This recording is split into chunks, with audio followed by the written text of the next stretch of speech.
وہ یا اسٹیبلشمنٹ وہ بات نہ مانے، میرا نہیں خیال.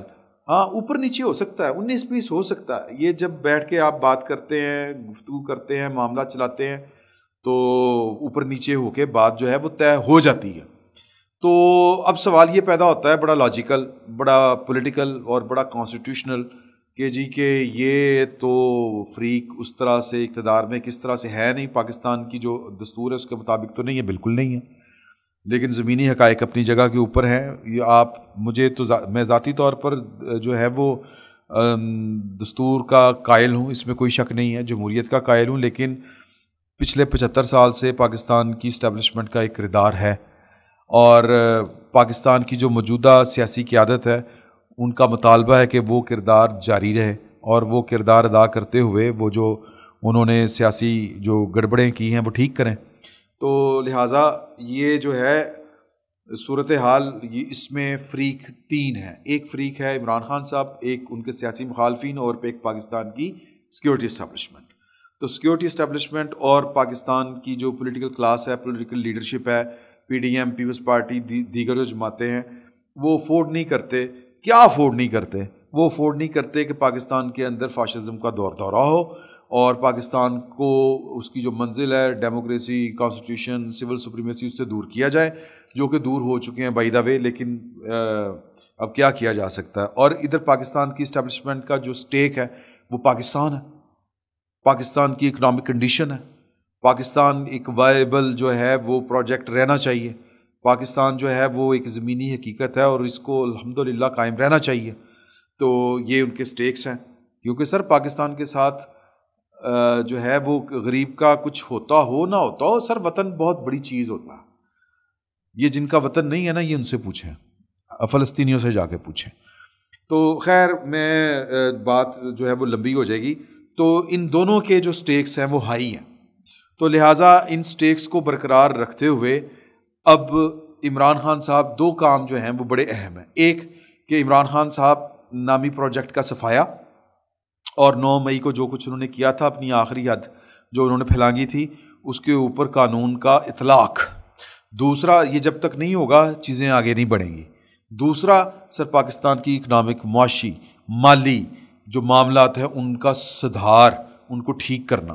تو یہ 2 بڑے اہم، یہ دونوں فریقین کا معاملہ ہے. تو اب اس میں اگر چیف جسٹس آف پاکستان خواجہ حارث صاحب عمران خان صاحب کے وکیل سے ملاقات کرنے کے بعد جو رجسٹرار آفس ہے وہ توشہ خانہ کیس جو پہلے ڈسپوز آف ہو چکا ہے جسٹس یحییٰ آفریدی، جسٹس مسرت ہلالی صاحبہ کے بینچ کے روبرو، اور پھر اسلام آباد ہائی کورٹ اس کو علیحدہ سے ڈسپوز آف کر چکی ہے. ان کی داد رسی اس نے نہیں کی اس طرح سے. داد رسی کیا ہے کہ جی دلاور صاحب جو ہیں، جو جج ہیں، ایڈیشنل سیشن جج اسلام آباد، وہ جو توشہ خانہ کیس میں وہ جو ریفرنس میں وہ جو سماعت کر رہے ہیں، ٹرائل کر رہے ہیں، وہ روک دیا جائے یا کسی اور جج کے پاس بھیج دیا جائے. تو یہ سپریم کورٹ میں دوسری دفعہ اسی کیس میں چلے گئے، اور اس میں سپریم کورٹ کے جو رجسٹرار آفس ہے وہ اس درخواست کے اوپر کوئی اعتراض اٹھائے بغیر نمبر لگا دے. نمبر لگے گا تو پھر بینچ بھی بنے گا، بینچ بنے گا تو پھر مرضی بندیال صاحب کی چلے گی. بندیال صاحب کیا اس پوزیشن میں ہیں کہ وہ پاکستان کی ریاست کے ساتھ جو ہے وہ پھڈا لے لیں؟ پاکستان کی ریاست کے 2 اہم فریق جو طے کر چکے ہیں کہ اگر عمران خان صاحب ہیں تو پھر پاکستان نہیں ہے. یہ ہو سکتا ہے غلط خیال ہو، لیکن ان کا یہ خیال ہے. تو لہٰذا اگر پاکستان کو بچانا ہے تو پہلے تو پاکستان کی معاشی حالت ٹھیک کرنی ہے. اچھا، معاشی حالت کس طرح ٹھیک کرنی ہے؟ عاصم منیر صاحب، پاکستان کی فوج کا ارادہ، بیسیکلی پاکستان کی جو ہائی کمانڈ ہوتی ہے اس کا ارادہ ہوتا ہے. اور ہائی کمانڈ کا مطلب ہوتا ہے ہائی کمانڈ کی امامت، یعنی کہ کمانڈر ان چیف، یعنی کہ chief of army staff. Commander in chief سے مراد میری ہے چیف آف آرمی سٹاف. اور وہ سر وہ ہوتا ہے جو بقول D G I S P R کہ وہ جس طرف دیکھتا ہے پاکستان کی ساری فوج اس طرف دیکھتی ہے. کوئی تقسیم، کوئی تفریق نہیں ہوتی. اگر کہیں پر تھی تو ختم ہو گئی. اچھا، وہ جناب آپ وہ کیا ارادے رکھتے ہیں؟ وہ پاکستان کی جو معاشی بحالی ہے اس کا ارادہ رکھتے ہیں. کیا ہو رہا ہے سر؟ وہ کام ہو رہے ہیں جو ہم نے کبھی سوچے سنے نہیں تھے. یعنی کہ کھل کے پاکستان کی فوج جو ہے وہ سول معاملات میں، گورننس کے معاملات میں، سادہ الفاظ میں، یعنی کہ حکومت سازی نہیں کہنا چاہیے، حکومت بازی کہہ لیں، گورننس، حکومت گری، یا جو بھی کہنا چاہیں آپ اس کو، گورننس سادہ سا ایک اصول ہے کہ حکومت یوں کہہ لیں، حکومتی معاملات میں جتنا کھل کے جنرل عاصم منیر صاحب کے دور میں فوج آئی ہے سر، پہلے اس طرح ماشاء اللہ تو ایک ڈفرینٹ چیز ہے، یعنی فوج اپنے آئینی کردار میں ہے، لیکن سر وہ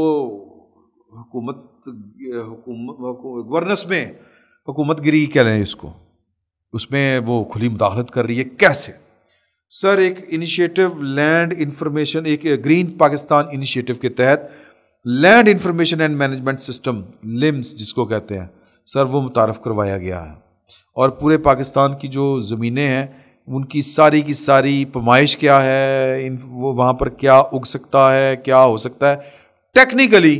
جو ناقدین ہے نا اس پاکستان کی فوج کے موجودہ کردار، جو پاکستان کی فوج نے جنرل عاصم منیر صاحب کے کمانڈ میں جو ذمہ داریاں ازیوم کی ہیں یا وہ مطلب جو ڈیوٹیز وہ ڈسچارج کر رہے ہیں، ان میں ان پر ان کے جو ناقدین ہیں وہ کہتے ہیں کہ آپ نے پوری پاکستان کی زمینیں پکڑ کے فوج کے حوالے کر دی۔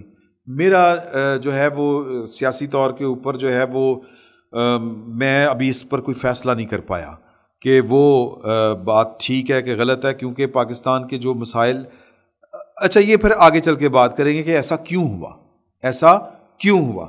تو اگلا آ جائیں، ایک ہے special investment facilitation council SIFC۔ یہ جناب اس کے بڑے کام ہے سر کہ یہ ون ونڈو آپریشن ہوگا۔ اگر پاکستان میں غیر ملکی سرمایہ کاری آنی ہے تو جو 75 قسم کے 350 NOCs جو لینے پڑتے تھے وہ اب نہیں لینے پڑیں گے۔ ون ونڈو آپریشن، فوج معاملت کرے گی، فوج جو ہے وہ یعنی کہ سہولت کاری کرے گی فارن انویسٹرز، اور فارن انویسٹرز کون کون بتائے جا رہے ہیں؟ سعودی عرب، UAE، چین، رشیا، آسٹریلیا، اور پتہ نہیں کون کون سے ممالک بتائے جا رہے ہیں۔ اچھا پھر جناب اسی طرح جو ہے وہ اس میں ایگریکلچر، IT، پاور، منرلز اور دیگر جو پروڈکشنز ہیں اس کے اوپر فوکس ہوگا۔ تو اب کل ایک سیمینار بھی ہو رہا ہے منرلز کے، مائنز کے اوپر، مائنز اینڈ منرلز جو آپ کہہ لیں، اسلام آباد میں وزیر اعظم بھی ہوں گے اور چیف آف آرمی اسٹاف بھی ہوں گے سرینا میں غالباً۔ تو اب سوال یہ پیدا ہوتا ہے کہ پاکستان کی فوج جو ہے وہ اتنا ڈیسپریشن کے ساتھ جو گورننس کے معاملات ہیں، ایک طرح سے گورننس اور پالیسیز کے معاملات، ان میں ان کے فٹ پرنٹس اتنے نمایاں ہیں کہ باقی سب جو ہمیں ختم ہو چکے ہیں۔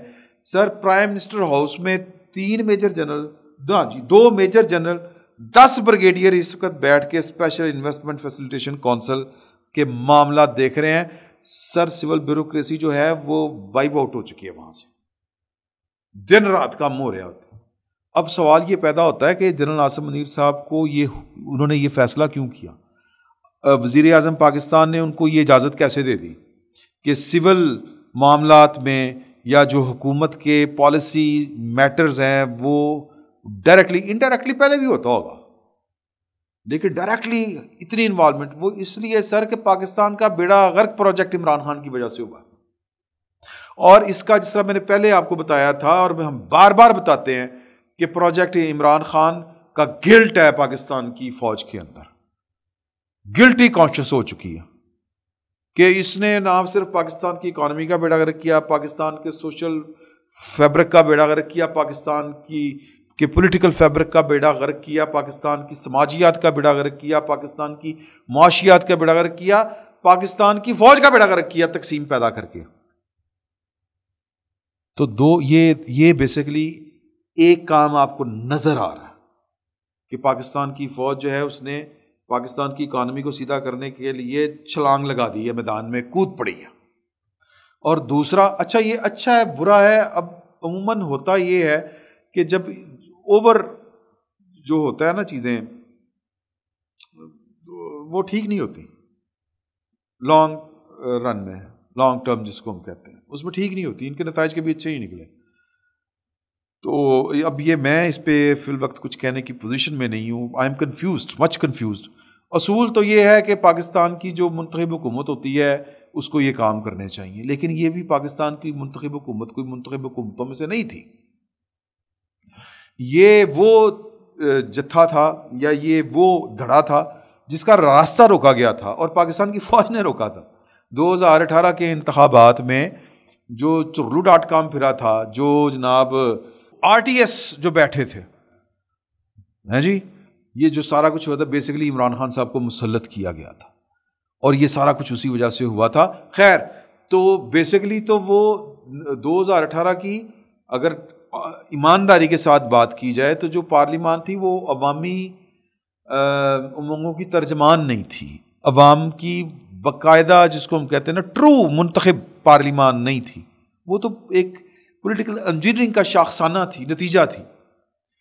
تو مجھے لگتا ہے کہ پاکستان کے عوام کا اس سارے عمل میں عمل دخل کم ہی ہے.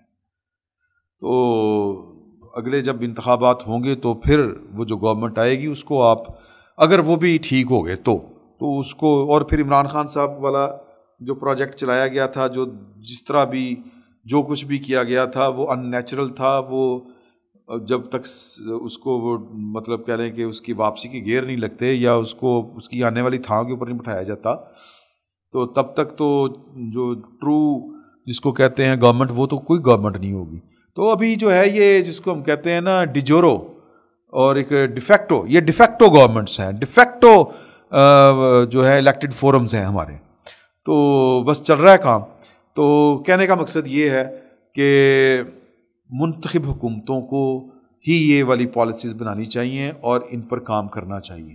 لیکن چونکہ اب ٹرو الیکٹڈ گورنمنٹ ہمارے پاس ہے کوئی نہیں, ایمانداری کی جو بات ہے, یہ تو ایک بندوبست ہے جو فی الوقت چل رہا ہے اور دیکھیں کب تک چلتا ہے.